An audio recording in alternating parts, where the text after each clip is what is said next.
Binato ng itak ang isang lalaki sa Cebu City ng sarili niyang kinakasama. Ang dahilan, ayaw raw ibigay ng biktima ang kanyang 13th month pay.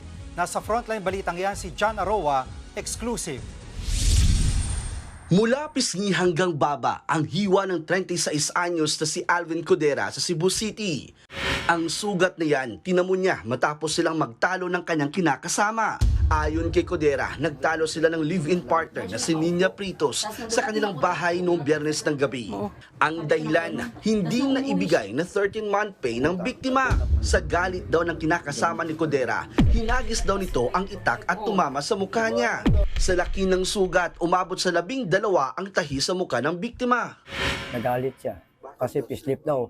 Sabi ko, bakit napa mo ako ng pislip? Kahit nga 1 piso, wala nga akong minsan, binigay ko sa iyo lahat. Pumunta pa sa presinto si Codera para ipablatter ang kanyang live-in partner. Pero umatras siya na malamang makukulong ang kinakasama.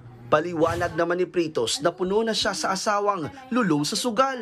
Sabi ko sa kanya, hindi ka na nagpapakita ng payslip ko kasi sa akin lahat, inano lang niya susugal niya, scatter. Ganun. Isang araw matapos ang pananakit ni Codera, rumesbak naman ang mga kamag-anak niya.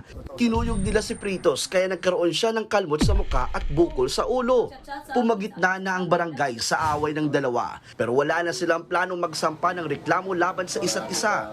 Nagkasundo na lang sina Codera at Pritos na maghiwalay, pero susustentuhan pa rin ng lalaki ang 5 nilang anak. Nagbabalita mula sa Frontline, John Arua, News 5. Mga kapatid, Cheryl Cosim po, huwag maging huli at maging una sa lahat sa balitaan. Para sa tuloy-tuloy na talakayan sa Frontline, mag-follow at mag-subscribe sa social media pages ng News 5.